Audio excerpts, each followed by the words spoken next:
Hi, friends. Orcs are some of the coolest, if not the coolest things in all of Warhammer. And, of course, a super cool faction like the Orcs are bound to have some super cool characters. In fact, I'd argue they have some of the coolest characters. So, today, let's talk about some of these super cool characters. But before we get into the war bosses, allow me a moment to talk about today's sponsor, Incogni. Any cunning war boss worth his salt knows how valuable data is. So, guard it well. Incogni goes out and does everything needed to remove your personal data off of potentially malicious data broker sites, keeping you safe from scams, companies knowing more about you than they should, or even people threatening you physically. Today's scammers have gotten so much better than ever, especially with AI. But fortunately, Incogni has also been getting better. Along with all their usual great features, they have a whole new feature, the Exposure Scanner. The Exposure Scanner is available in any unlimited plan, and it goes far beyond the usual automated removals. With the scanner, Incogni seeks out where your personal data is online and gathers it all in one place for you to decide what to remove with the help of Incogni's removal specialist. This is great because you can see the risk levels of different sites and then take down the ones you want. Scammers can't target you if they can't find you. And if you come across a site before Incogni gets to it, you can use their custom removals feature to send a custom request for them to take care of it. So be sure to use code CrackDuck in the link below, incogni.com/crackduck, to get 60% off of the annual plans. Anyways, first off, let's talk about the absolute legend that is Nazdrag Oog Erdgrub. Nazdrag is the greatest Bad Moon war boss and arguably the second greatest war boss ever, only surpassed by the absolute legend that is Gazkul Mag Uruk Thraka. Nazdrag is ultra rich, ultra ostentatious, and a bit of a fatty. That last part isn't a joke, he is canonically overweight. GW just lacks the courage to make a true fat fuck orc model, and I simply can't forgive them for that. But Nazdrag is equipped with a powerful suit of custom mega armor, his giant power claw Moon Chua, and a crazy custom shooter called the Blasta X. And as any proper war boss, Nazdrag is of course a ferocious fighter, and as far as orcs go, he is one of the best, if not the best, green marksmen out there. In addition to being super powerful and rich, Nazdrag is also perhaps the most intelligent orc of them all. Beyond his mighty weaponry and immense wealth, Nazdrag's true strength may in fact be his cunning mind. He's fluent in low gothic, far more sophisticated than the average orc, is a curious tinkerer, and has consistently outwitted all opposition, bringing ruin to an entire world. He commands a mighty space hulk named Ognazdrag Gargdurslogd. I can't say this fucking word. It's Gargdurslagulk. Gargdurslagulk. Or Scylla. I could just fucking said Scylla the whole time. Anyways, in his mighty space hulk, he destroys anything that stands between him and the best loot. In addition, he has access to some of the best mechs around. These mechs were the ones who modified Space Hulk Scylla into a maneuverable flagship. They also helped create insano weapons fit for the richest flash kits. But their true magnum opus is their mastery of teleporter technology. The teleporter tech that Nazdrag and his boys work on would be utilized by Gazkul in the Third War for Armageddon, and then it would later be the crux of the Mega Tele Shaka that was integral in bringing the fall of Armageddon in the Fourth War for Armageddon. Fortunately for the galaxy, though, Nazdrag is far too greedy and preoccupied with his plunder to actually organize a grand war. Otherwise, he would rival Gaz's Great Wall and be yet another apocalyptic threat in the grim darkness of the far future. Which, speaking of, let's move on to another potentially apocalyptic threat that's too busy having fun to actually be a threat. Once upon a time, a long time ago, when the greatest planet ever, Cadia, still existed, a neighboring world called Prozan was invaded by a mighty orc Wah, headed by a dude called Tuska.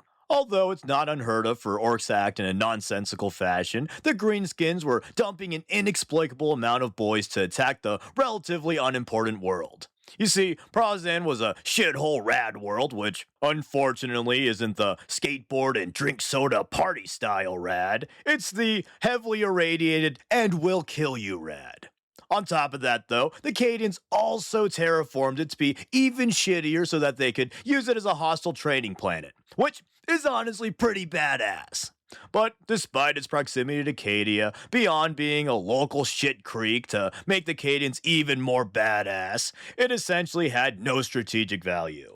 So, Cadian High Command couldn't fathom why Tuska was sending wave after wave to attack the planet. Fortunately, though, the Cadians on world were well adapted to hostile conditions and were able to hold off the green tide.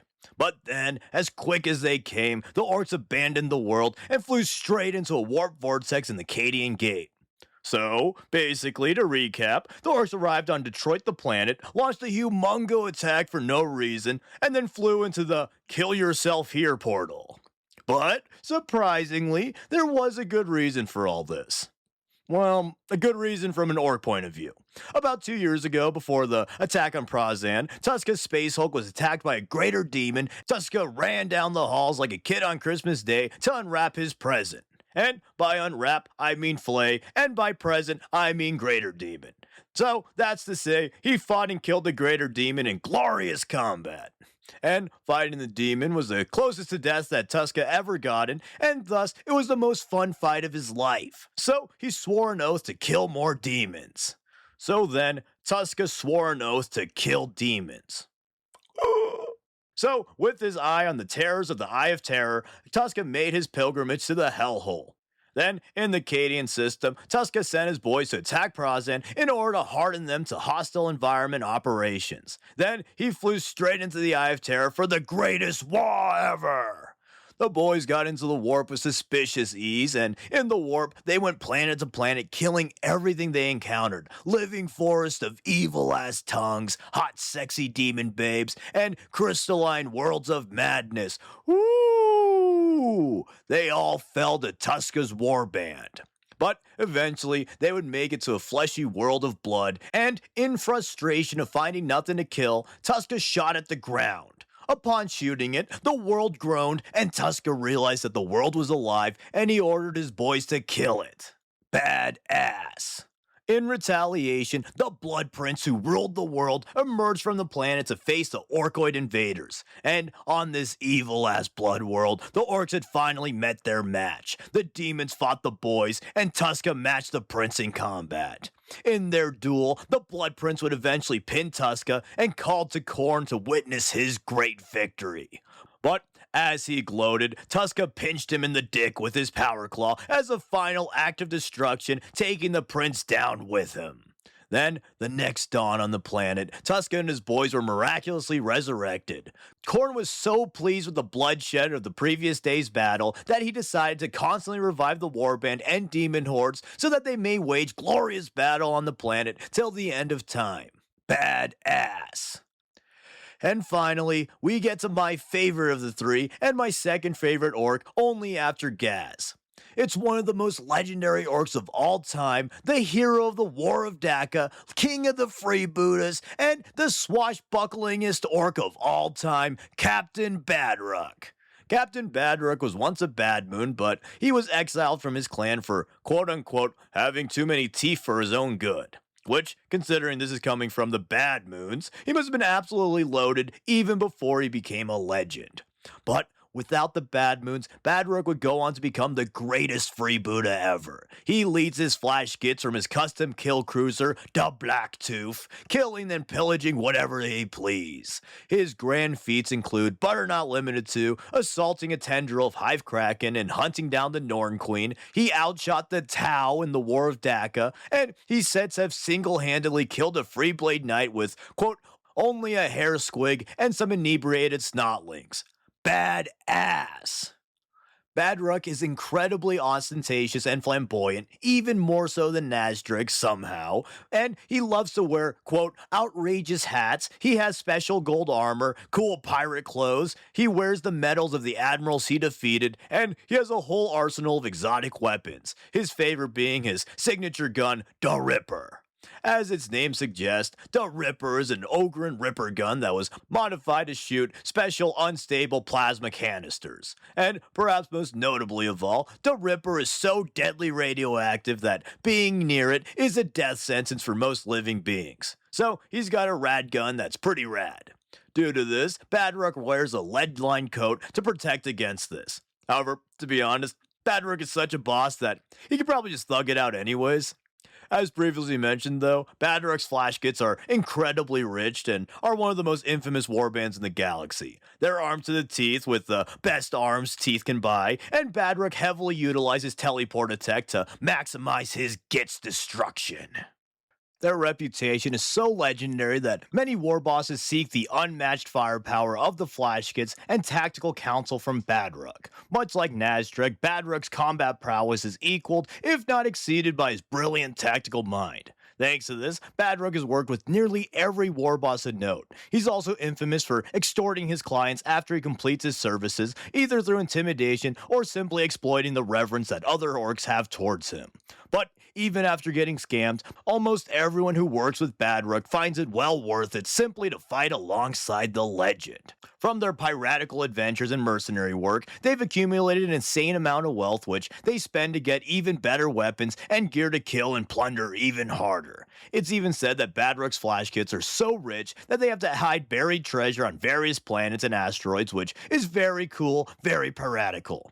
But with that, those are some orc war bosses that I think are quite neat. Badrook is my favorite because how can you not like a badass orc pirate who goes around kicking ass and taking teeth? His model is also perhaps the greatest orc model of all time. He's just so damn cool.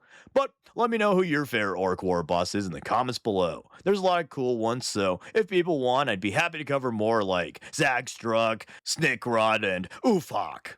Anyways though, thanks for watching and thanking all my awesome patrons who help keep the channel running. And don't forget to use code CrackDuck at the link below to get 60% off of the annual plans with Incognito. As always, please like, comment, subscribe, and consider sharing to all your bossy friends.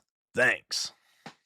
The new Nazdrek model's like alright, but imagine if they made him an actually properly fat orc model, like, I don't know, Orc Kingpin or something.